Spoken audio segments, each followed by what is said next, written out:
10 बच्चों वाला बाप। ये कहानी है 10 बच्चों के बाप घनश्याम की। 10-10 बच्चों को पालना घनश्याम के लिए बहुत मुश्किल था। लेकिन एक दिन घनश्याम को कोई ऐसी चीज मिली जिसने उसकी सारी मुश्किलें आसान कर दी। तो देखते हैं क्या थी वो चीज और घनश्याम ने अपने 10-10 बच्चों को कैसे पाला। रात के 10 बज चुके थे। घनश्याम खाना खाकर सोने ही जा रहा था कि तभी उसने घर के बाहर बच्चों के रोने की आवाज सुनी। इतनी रात को ये बच्चों के रोने की आवाजें कहाँ से आ रही हैं? ये तो नवजात शिशुओं की आवाजें लग रही हैं। मैं बाहर जाकर देखता हूँ। घनश्याम ने बाहर जाने के लिए जैसे ही घर का दरवाजा खोला, उसने देखा कि उसके दरवाजे पर 2 नवजात बच्चे रखे हुए थे। दोनों बच्चे बहुत जोर जोर से रो रहे थे। हे भगवान, इन नवजात बच्चों को यहाँ रखकर कौन चला गया है? मुझ गरीब के घर को अनाथालय समझ रखा है। अब मैं 10-10 बच्चों को कैसे पालूंगा? जी हाँ, सही सुना आपने, 10-10 बच्चे। दरअसल घनश्याम एक गरीब मजदूर था। वो मजदूरी करके थोड़े बहुत पैसे कमाता और अपने परिवार का गुजारा करता था। लेकिन वो जो भी पैसे कमाता उससे उसके और उसके परिवार का एक वक्त का खाना भी भरपेट नहीं मिल पाता था, क्योंकि घनश्याम के अपने 8-8 बच्चे थे और आखिरी 8वें बच्चे को जन्म देते वक्त उसकी पत्नी राधा की मौत हो गई थी।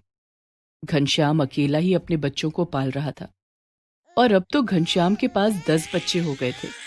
हे भगवान, 10-10 बच्चों की जिम्मेदारी दे दी।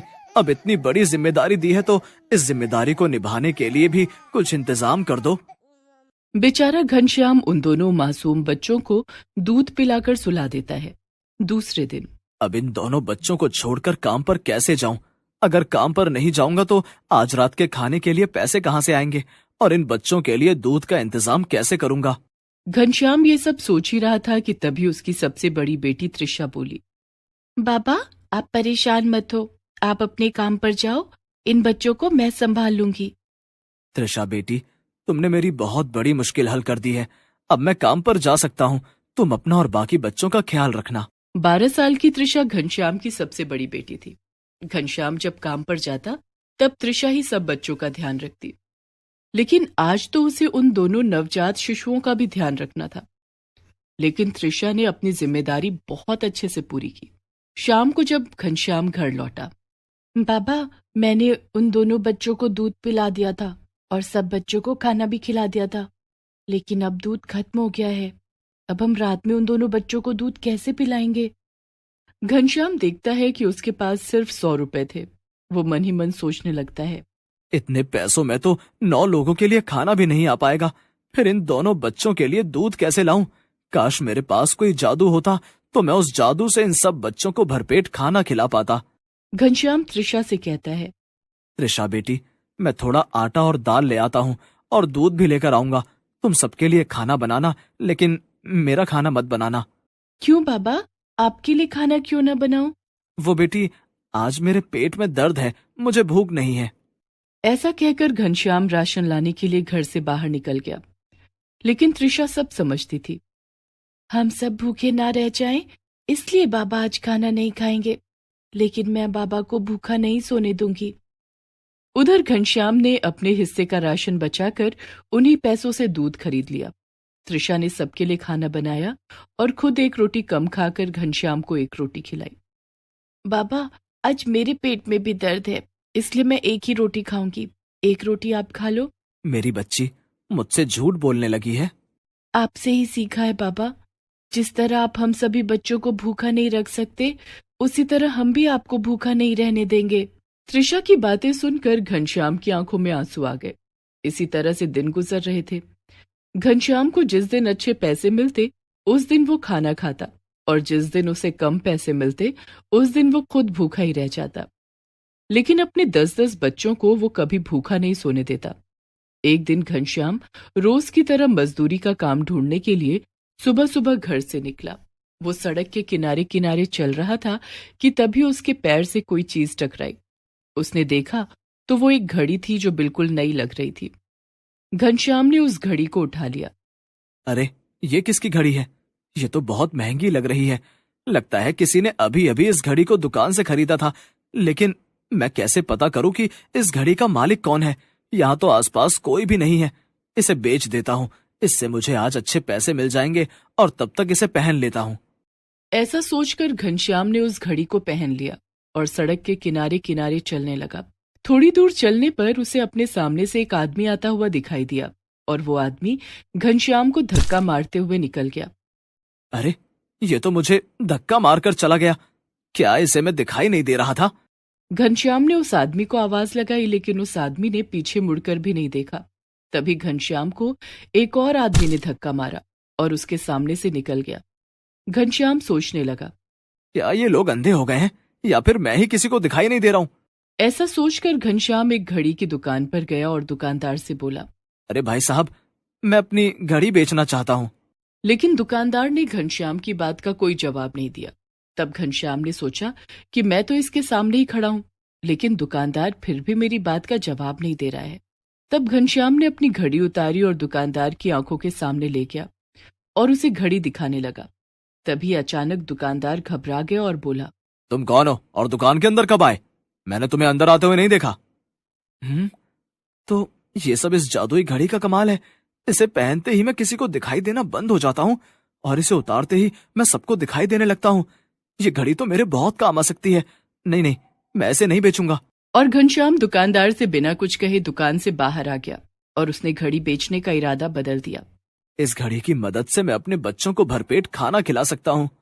और घनश्याम ने वो घड़ी पहन ली, जिसके बाद वो लोगों को दिखना बंद हो गया। उसके बाद घनश्याम सबसे पहले कपड़े की एक बड़ी सी दुकान में गया और वहां से उसने अपने 10 बच्चों के लिए कपड़े उठा लिए।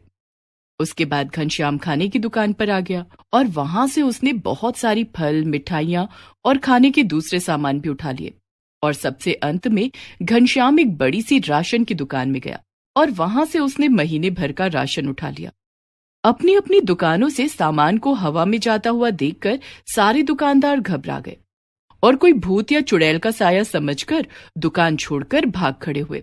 भूत, भागो भागो भागो, भूत आया, भूत, भागो रे। घनश्याम ये सब देखकर हंसने लगा और हंसता हुआ वो सारा सामान लेकर अपने घर आ गया। घर के दरवाजे पर आकर उसने अपनी जादुई घड़ी उतार दी। घनश्याम को इतने सारे कपड़े, मिठाइयां और खाने के सामान के साथ देखकर उसके 10 बच्चे बहुत खुश हुए। अरे, बाबा तो आज बहुत सारी मिठाई लाए हैं। तुम भी खाओ ना बाबा। मैं तो ढेर सारे फल खाऊंगा। मैंने कभी इतने सारे फल नहीं देखे। सभी बच्चों ने नए कपड़े पहने और ढेर सारी मिठाइयां खाईं।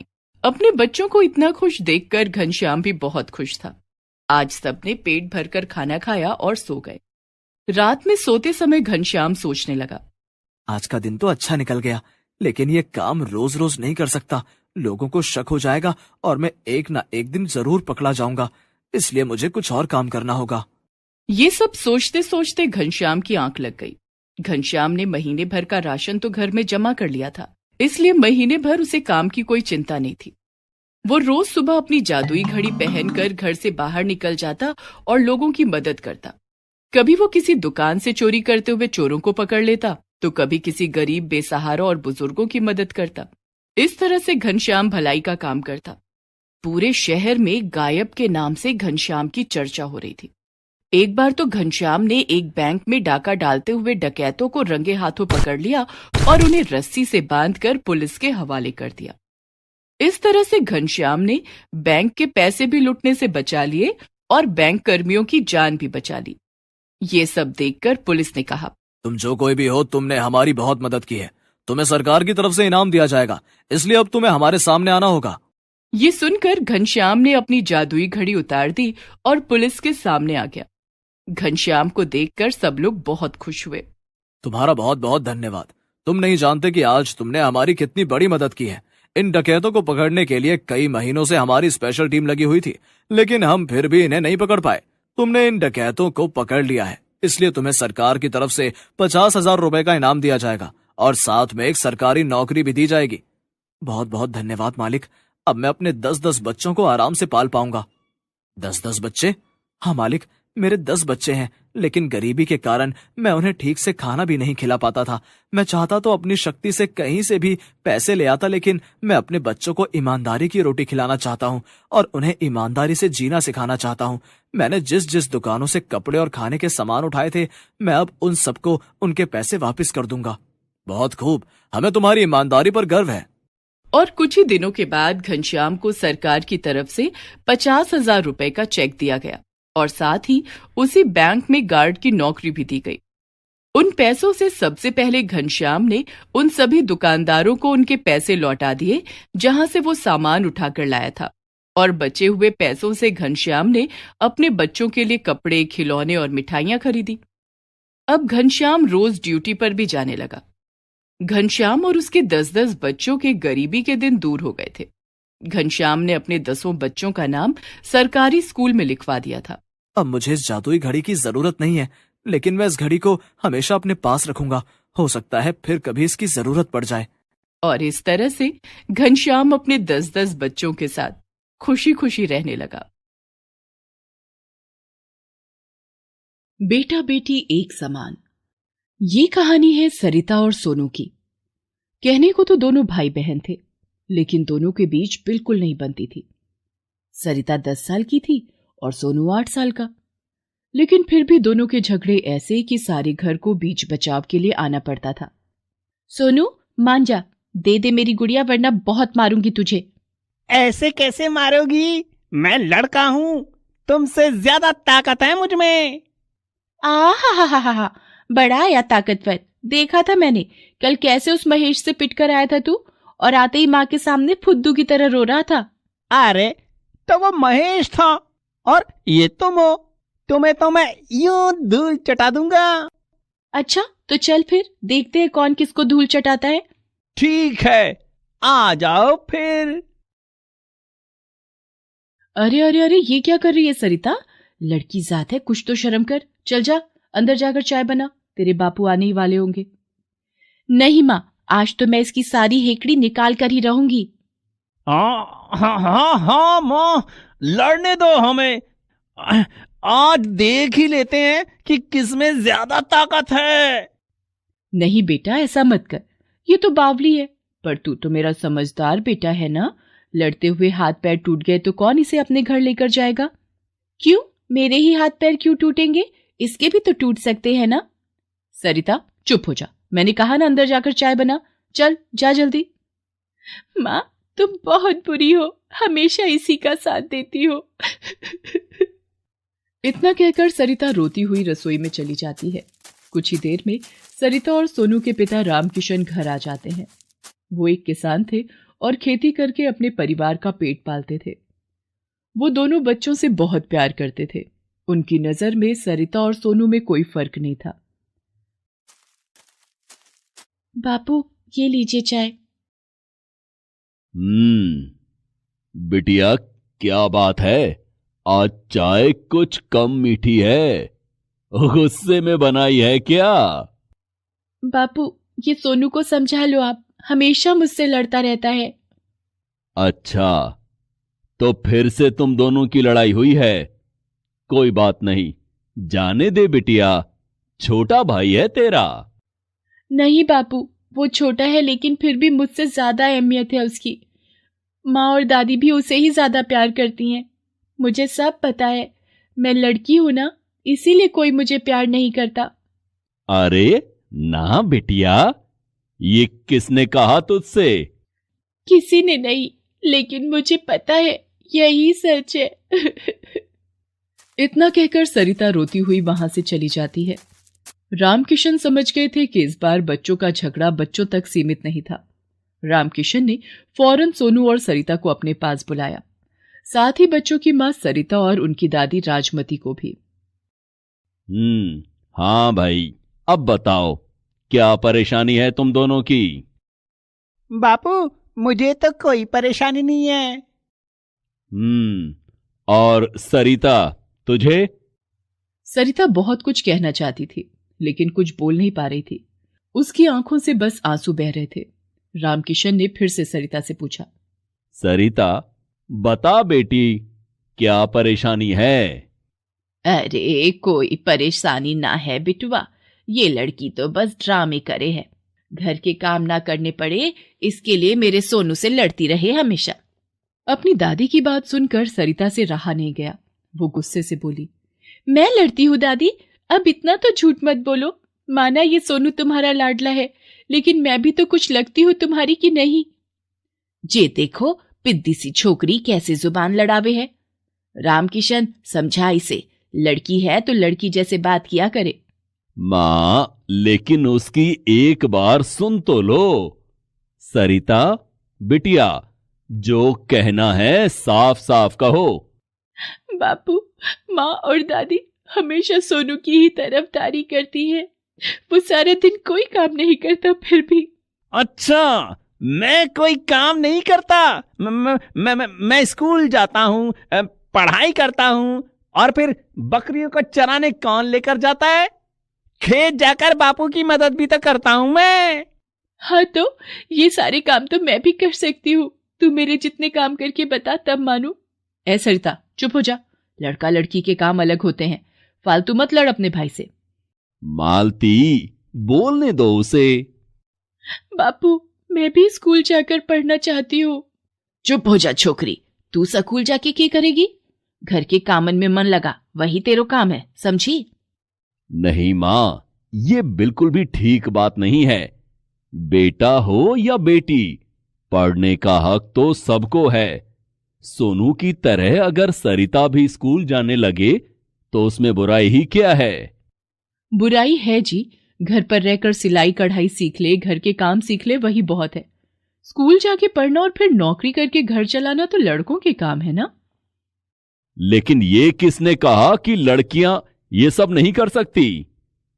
कैसे कर सकती हैं बापू? लड़कियों में इतना दम ही नहीं है। तो आ, फिर दिखाऊं तुझे अपना दम।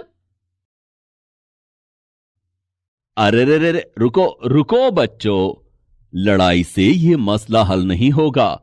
मेरे पास एक तरकीब है जिससे पता चल जाएगा कि आखिर किस में कितना दम है। क्या मतलब बापू? देखो, तुम दोनों के बीच इसी बात की लड़ाई है ना कि कौन ज्यादा काम करता है या फिर कौन ज्यादा ताकतवर है। हाँ बापू, लेकिन मुझे पता है कि मैं ही ज्यादा काम करती हूँ और मैं इससे ज्यादा ताकतवर भी हूँ। नहीं बापू, मैं करता हूं ज्यादा काम, जो ये दीदी कभी नहीं कर सकती। तो फिर ठीक है, आज से पूरे 1 महीने के लिए सरिता तुम वो सारे काम करोगी जो सोनू करता है, और सोनू तुम वो सारे काम करोगे जो सरिता हर रोज करती है। क्या आप सच कह रहे हो बापू? मैं स्कूल जाऊंगी और ये सोनू घर के काम करेगा?